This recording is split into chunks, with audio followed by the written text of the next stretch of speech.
कि मुफ्ती सलमान अज़हरी साहब को सुप्रीम कोर्ट ने ज़मानत दे दी है और सुप्रीम कोर्ट ने साफ साफ लफ्ज़ों में कहा है कि इनको जल्द रिहा किया जाए, इनको जल्द जेल से बाहर निकाला जाए। हमारे पास सुप्रीम कोर्ट का ऑर्डरनामा पहुंच चुका है। ऑर्डरनामा में सुप्रीम कोर्ट ने 6 बुनियादें रखी हैं, 6 पॉइंट पर बातें की हैं। तमाम पॉइंट को आपके सामने खुलासा करेंगे और आप देखेंगे सुप्रीम कोर्ट ने किन बुनियादों पर उनको रिहाई दी है और गुजरात सरकार को फटकार भी लगाया है। मुफ्ती सलमान अज़हरी साहब पर जो जूनागढ़ कलेक्टर की तरफ से पासा लगाया गया था, यानी the prevention of anti social activities act 1985, इस पासा एक्ट को सुप्रीम कोर्ट ने कहा है ये गलत लगा है, ये बेबुनियाद है और इसको सुप्रीम कोर्ट ने कहा इसको हम खारिज करते हैं। और गुजरात हाई कोर्ट ने जो फैसला सुनाया था 29 जुलाई को, उसको भी खारिज करते हैं। अस्सलामु अलैकुम रहमतुल्लाहि ताला बरकातुहू। नाज़रीन, ये खुशी की खबर मैं आपको बहुत जल्द पहुँचाने वाला था, जो आप सुन चुके हैं कि मुफ्ती सलमान अज़हरी साहब को सुप्रीम कोर्ट ने ज़मानत दे दी है और सुप्रीम कोर्ट ने साफ साफ लफ्ज़ों में कहा है कि इनको जल्द रिहा किया जाए, इनको जल्द जेल से बाहर निकाला जाए।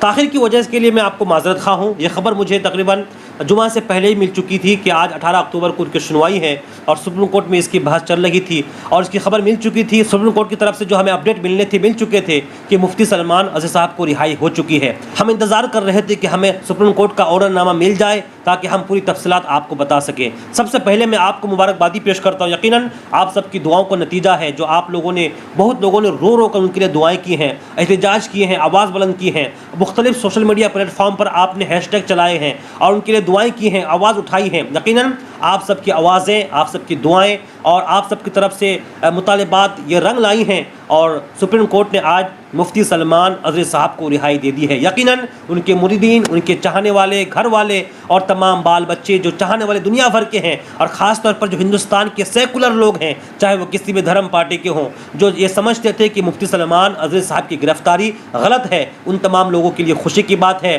कि मुफ्ती सलमान अज़हरी साहब को रिहाई मिल चुकी है। नाज़रीन, सबसे पहली बात, आपके जहन में कुछ सवालात होंगे कि सुप्रीम कोर्ट ने किन बुनियाद पर मुफ्ती साहब को रिहाई दी है, ज़मानत दी है, सुप्रीम कोर्ट ने क्या कहा है और गुजरात सरकार ने उन पर जो पासा लगाया था जूनागढ़ कलेक्टर की तरफ से, वो पासा कितना सही था और उन पर जो हेड स्पीच, नफ़रत फैलाने, दो कौमों के दरमियान नफ़रत पैदा करने, आग लगाने की जो बातें उन पर इल्ज़ामात लग रहे थे, उनके खिलाफ जो शिकायतें दर्ज हो रही थी, इन तमाम चीज़ों के सिलसिले में कोर्ट ने क्या कहा, ये तमाम चीज़ें आप ज़रूर जानना चाहेंगे। यकीनन हमारे पास सुप्रीम कोर्ट का ऑर्डरनामा पहुँच चुका है। ऑर्डरनामा में सुप्रीम कोर्ट ने 6 बुनियादें रखी हैं, 6 पॉइंट पर बातें की हैं। तमाम पॉइंट को आपके सामने खुलासा करेंगे और आप देखेंगे सुप्रीम कोर्ट ने किन बुनियादों पर उनको रिहाई दी है और गुजरात सरकार को फटकार भी लगाया है। आपकी स्क्रीन पर इस वक्त सुप्रीम कोर्ट का ऑर्डरनामा है। देखें, 5 पन्नों पर मुश्तमिल ये ऑर्डरनामा है, जिसमें सबसे पहले पॉइंट पर सुप्रीम कोर्ट ने दोनों वकीलों के नाम लिखे, जिसमें सुप्रीम कोर्ट ने लिखा है कि गुजरात सरकार की तरफ से जो वकील है मिस्टर SB राजू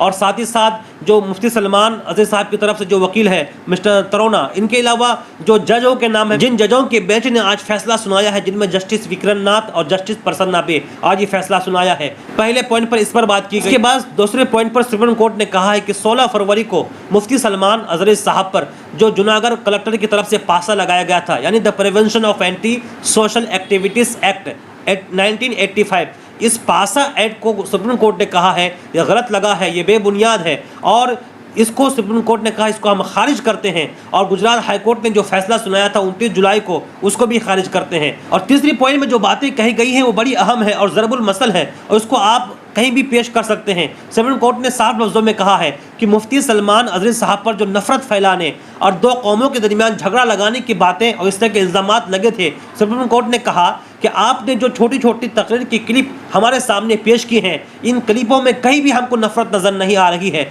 इन क्लिप को जब हमने सुना तो इन क्लिपों को सुनने के बाद इन क्लिपों के ज़रिए मुल्क के अमन व अमान को, मफाद आमा को नुकसान नहीं पहुंच रहा है, नफ़रत की बुनियाद पर यह तकरीर नहीं है, तो सुप्रीम कोर्ट ने इसको सिरे से खारिज कर दिया। उसके बाद भी कई चीज़ें हैं जिस पर डिस्कशन हुए हैं और साथ आखिर में मुफ्ती सलमान अज़हरी साहब के बारे में सुप्रीम कोर्ट ने साफ लफ्ज़ों में कहा इनको जल्द रिहा किया जाए। और मैं आपको बताऊँ, सुप्रीम कोर्ट ने यह भी कहा है कि इस सिलसिले में इनके खिलाफ जितनी भी अर्जियाँ दाखिल हुई हैं, दरख्वास्तें, शिकायत, मुकदमात दर्ज है, सबको हटाने के लिए इन्होंने हुक्म दिया है कि सबको जल्द हटाया जाए। यकीनन मुफ्ती सलमान अज़हरी साहब पर जो भी इस तरह के केसेस हैं, इन तमाम को हटाने का हुक्म दिया है। और सबसे बड़ी बात यह है कि आज सुप्रीम कोर्ट के इस फैसले के बाद लोगों का अदालतों पर भरोसा मजबूत हुआ है और साथ ही साथ सुप्रीम कोर्ट में मुफ्ती सलमान अज़हरी साहब का यह फैसला ज़रबुल मसल बनेगा कि किस तरीके से एक हुकूमत जब किसी की आवाज़ को दबाना चाहती है, किसी की आवाज़ को, मुतालिबे को रोकना चाहती है, किसी की शख्सियत पर पाबंदी लगाना चाहती है, तो उसको गलत तरीके से पासा या फिर कोई एक्ट लगाकर उनको जेल में भेजने का काम करती है। तो ये भी लोग मिसाल के तौर पर पेश करेंगे। सुप्रीम कोर्ट के इस फैसले ने यह बात साफ तौर पर वाज़े कर दी है कि आप किसी भी शख्स को बेबुनियाद इल्ज़ामात के तहत जेल के अंदर नहीं रख सकते। आज अच्छी खबर आई है नाज़रीन, मैं आपको बताऊं, मुफ्ती सलमान अज़ीज़ साहब की ये खबर, ये अपडेट मुझे जुमा से पहले ही मिल चुकी थी। जब मैंने इस खबर को सुना तो मैं उस वक्त जज्बाती हो गया था, आंखें नम हो गई थी और दिल से दुआएं निकल रही थी। यकीनन ये तमाम उन लोगों की दुआओं का नतीजा है जिन लोगों ने दुआएं की हैं, रो रो कर दुआएं की हैं, और जिन लोगों ने मुफ्ती साहब के लिए आवाज़ बुलंद की हैं, रैलियाँ निकाली हैं और मुख्तलिफ सोशल मीडिया प्लेटफॉर्म पर अपनी आवाज़ बुलंद की हैं। इन तमाम लोगों की कोशिशों का और मुफ्ती साहब की वकीलों की कोशिशों का, उनके घर वालों की दुआओं का नतीजा है कि आज मुफ्ती सलमान अज़ीज़ साहब को ज़मानत मिल चुकी है। अब मुफ्ती साहब कब बाहर आएंगे वो तमाम तफसीलात में फिर आपको बताऊंगा, और साथ ही साथ जेल से बाहर आकर वो क्या कहते हैं वो तमाम मनाजिर में आपको दिखाने की कोशिश करूंगा। इसको आगे तक शेयर कीजिए। मैं आपको बताऊं कि मुफ्ती सलमान अज़ीज़ साहब को गुज़िश्ता 4 फरवरी को मुंबई के घाटकोपर से मुफ्ती साहब को गिरफ्तार किया गया